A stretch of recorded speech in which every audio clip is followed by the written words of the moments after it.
సంగీతం 127 3వ వచనం. కీర్తన రాసిన గ్రంథం 127వ అధ్యాయము 3వ వచనాన్ని మనం ధ్యానించుకుందాం. కుమారులు యెహోవా అనుగ్రహించు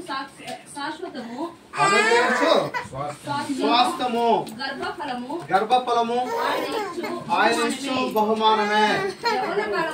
యవన కాలమందు పుట్టిన కుమారులు బలవంతుని చేతిలోనే మానవుల వంటి వారు. అయితే దేవుడు తెలియజేస్తున్నాడు, ఈ రోజు కుమారుడు యెహోవా అనుగ్రహించు స్వాస్థ్యము గర్భఫలము దేవుడిచ్చు బహుమానమే. అయితే ఆ యొక్క బహుమానాన్ని, ఆ యొక్క గర్భఫలాన్ని, ఈ యొక్క బిడ్డల్ని దేవుడు మనకు స్వాస్థ్యంగా ఇస్తున్నాడు. అయితే స్వాస్థ్యంగా ఇస్తున్న ఆ యొక్క బిడ్డలని దేవుని కొరకు, దేవుని రాజ్యం కొరకు వాళ్ళని భక్తిలో, విశ్వాసంలో, ప్రార్థనలో, మంచి జ్ఞానములో పెంచవలసిన బాధ్యత తల్లిదండ్రులకు ఉన్నది. ఈరోజు గర్భఫలం లేకుండా ఎంతో మంది వేదన పడుతున్నారు. అయితే దేవుడు మీకు సంతానాన్ని ఇచ్చినాడు, గర్భఫలాన్ని ఇచ్చినాడు. అది స్వాస్థ్యంగా ఉండాలని, అది దీర్ఘ ఆయువుగా ఉండాలనేసి దేవుడు నీకు ఫలాలు ఇచ్చినాడు.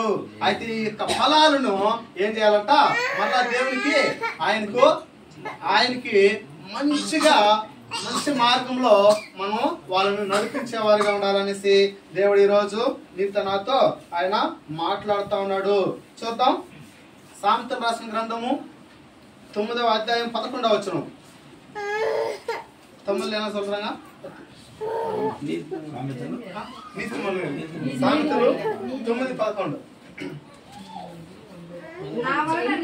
నా వలన నీకు దీర్ఘాయువు కలుగును, నీవు జీవించు సంవత్సరంలో అధికమగును.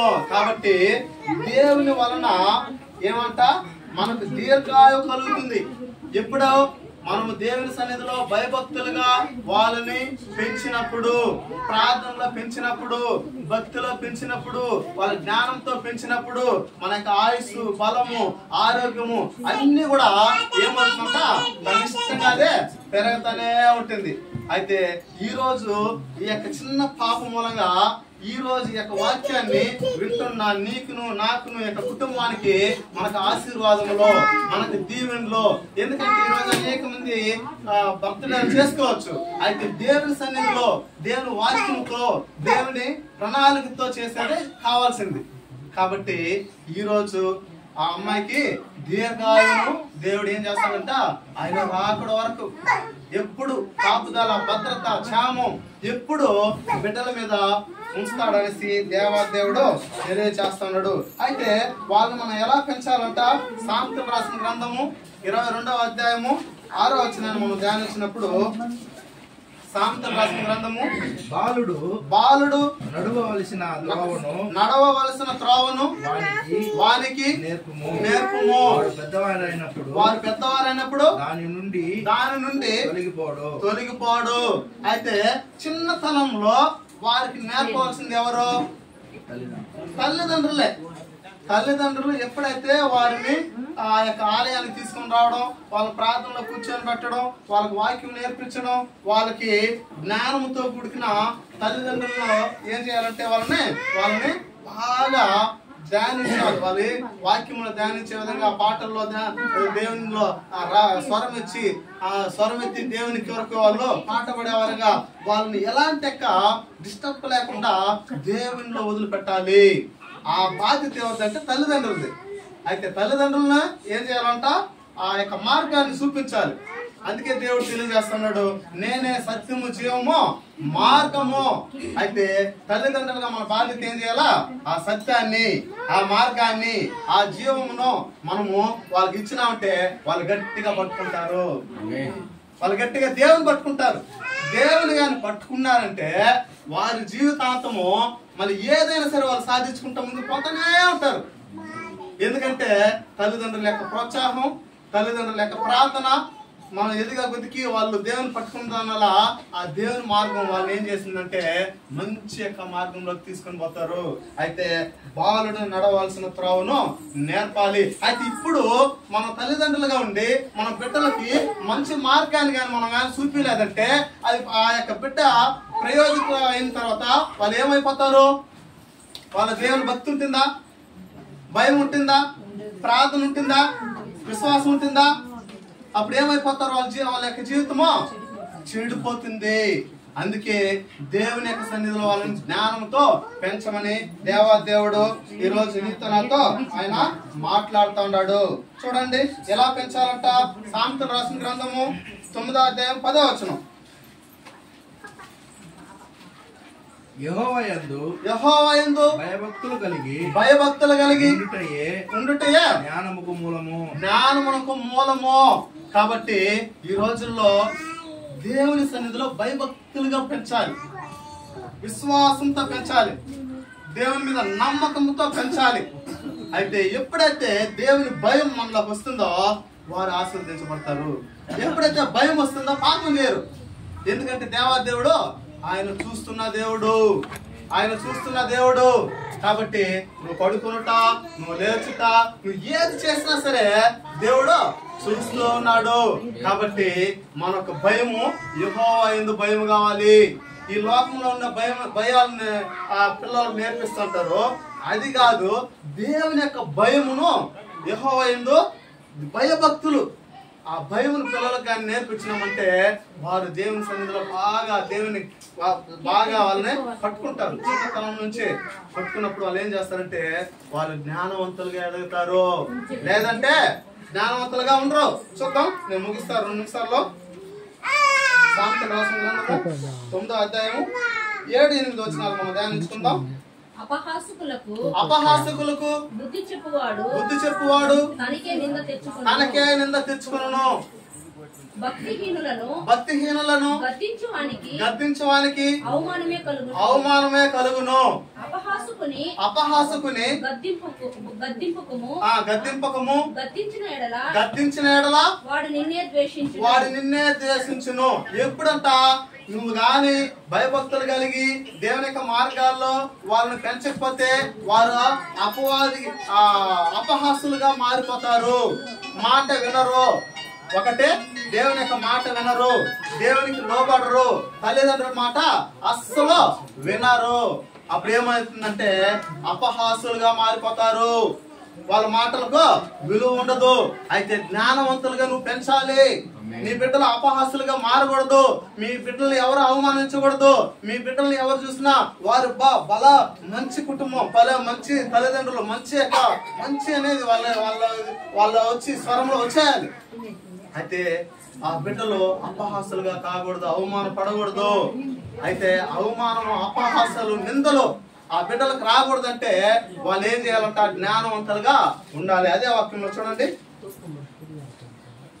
9వ అధ్యాయంలోనే 8-9 వచనాలు. జ్ఞానము గలవానిని గద్దింపగా వాడు నిన్ను ప్రేమించును.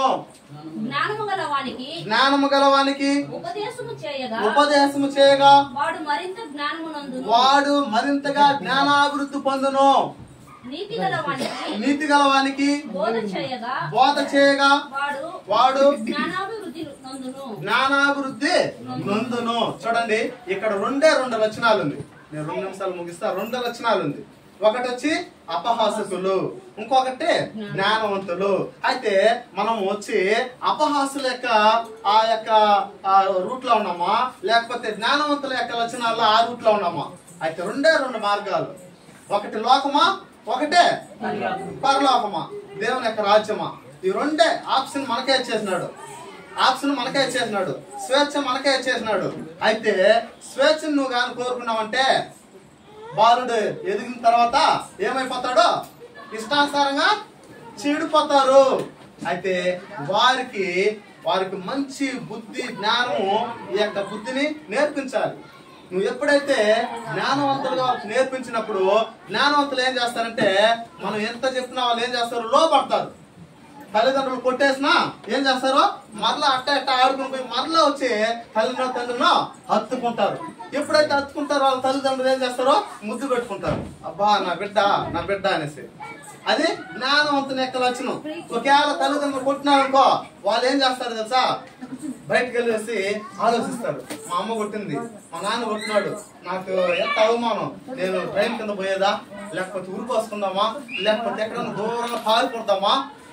ఎలాంటి లక్షణాలు ఇదే, అపహాసం యొక్క లక్షణాలు. అపహాసం యొక్క లక్షణాలు నీ నా జీవితంలో మన కుటుంబాల్లో రాకూడదంటే వారిని ఏం చేయాలంట, యెహోవా సన్నిధిలో భయభక్తులుగా పెంచాలని దేవుడు తెలియజేస్తున్నాడు. జ్ఞానవంతులుగా పెంచాలని దేవుడు తెలియజేస్తున్నాడు. జ్ఞానాన్ని వారికి బోధించాలని దేవుడు తెలియజేస్తున్నాడు. జ్ఞానాన్ని బోధిస్తే వాళ్ళు మరలా ప్రేమిస్తారు. జ్ఞానవంతులు ఏం చేస్తారో, నువ్వు గద్దించినా సరే, నువ్వు కొట్టినా సరే ఏం చేస్తారో మరలా వచ్చి ప్రేమిస్తాడు. ఎందుకంటే నేను బాగుండడానికే నా తల్లిదండ్రులు నన్ను కొడతారు, నేను బాగుండడానికే నా తల్లిదండ్రులు తిడతారు, నేను బాగుండడానికే వారు అన్ని కూడా సంస్థాన్ని నా కోసం చేస్తారు. కాబట్టి దేవుడు తెలియజేస్తున్నాడు, వారిని జ్ఞానవంతులుగా పెంచాలి. అపహాసుల యొక్క కోణంలో మనము పెంచకూడదు. కాబట్టి జ్ఞానవంతులుగా మనము వారిని పెంచాలంటే మనం ఏం చేయాలంటే ఉదయకాలంన వాళ్ళని మోకరిల్లింపజేయాలి, ప్రార్థనలో వారిని ఏకీభవించాలి. తల్లిదండ్రులు ప్రార్థన చేస్తే ఆ బిడ్డలు కూడా ఆటోమేటిక్ ఏం చేస్తారో వారు కూడా వచ్చి తల్లిదండ్రుల మధ్యలో మోకరిస్తారు. తల్లిదండ్రులే మోకరించకపోతే బిడ్డలు ఏం చేస్తారో అసలు మోకరించరు. కాబట్టి చిన్నతనంలో నుంచే ఆ యొక్క మోకాల యొక్క అనుభవము, విశ్వాసము, ప్రార్థన, భక్తి మనం ఏం చేయాలంట మన బిడ్డలకు నేర్పించినప్పుడు వారు బాలురు ఎదిగిన తర్వాత వారు ఉన్నత స్థాయిలో ఎదుగుతారు. ఆ ఉన్నత స్థాయిలో ఎదిగిన తర్వాత మొట్టమొదటిగా ఎవరు సంతోషిస్తారంటే ఆ కుటుంబంలో తల్లిదండ్రులే. ఆ కుటుంబంలో తల్లిదండ్రులు సంతోషిస్తే దేవుని నామం గణపరచబడుతుంది, దేవుని నామం స్తుతించబడుతుంది, దేవుడు మహిమ పొందుతాడు. కాబట్టి నీవును నేనును ఆయన ఫలించాలని కోరుకుంటున్నాడు. ఎంతంట 100 ఫలించాలి. ఆయన నమ్ముకున్న బిడ్డలు ప్రతి ఒక్కరూ మనమంతా 100 ఫలించాలి, ఆశీర్వదించాలని దేవుడు కోరుకుంటున్నాడు. ఆఖరిగా ఆ యొక్క బిడ్డ కోసం కీర్తన రాసిన గ్రంథం 1వ అధ్యాయం 3వ వచనం. కీర్తన రాసిన గ్రంథం అతడు నీటి కాలువన వారన నాటబడినదై ఆకువాడక తన కాలమందు ఫలమిచ్చి చెట్టు వలె నుండును. కాబట్టి ఎప్పుడైతే మనము అలాగా పెంచినప్పుడు వాళ్ళు నీటి కాలువన వారన నాటబడినదై ఆకువాడక తన కాలమందు ఫలమిచ్చి చెట్టు వలె. కాబట్టి ఎంత కష్టం వచ్చినా ఎంత ప్రాబ్లం వచ్చినా వాళ్ళ యొక్క చెట్టుకు సమృద్ధిగా నీరు ఉండడం వల్ల, దేవుని యొక్క భద్రత ఉండడం వల్ల ఆ పిల్లలు తన కాలమందు ఫలమిచ్చి చెట్టు వలె వాళ్ళు మారుతారు. దాన్ని బట్టి ఆ కుటుంబానికి, ఆ సంఘానికి, ఆ యొక్క గ్రామానికి, ఈ సమాజానికి వారు వెలుగుగా ఉంటారనేసి దేవుడు తెలియజేస్తున్నాడు. కాబట్టి దేవుడు ఈ రోజుల్లో మన పిల్లల్ని భయభక్తులతో మనము పెంచాలి, ప్రార్థనతో పెంచాలి, విశ్వాసంతో పెంచాలి. అపహాసుల యొక్క కోణంలో మనము పెంచకూడదు, జ్ఞానవంతుల యొక్క కోణంలో వారిని పెంచాలి. దాని మూలంగా వారి భవిష్యత్తు వారికి బాగా ప్రయోజనకరంగా ఉంటుంది. మనం ఇప్పుడు సరిదిద్దితే వారు మరలా మనల్ని ప్రేమిస్తారు. ఆ ప్రేమ ఇప్పుడు ఎప్పుడు నిరంతరంగా మనకు తోడే ఉంటుంది. దేవుడి యొక్క వాక్యాన్ని దీవించుగాక.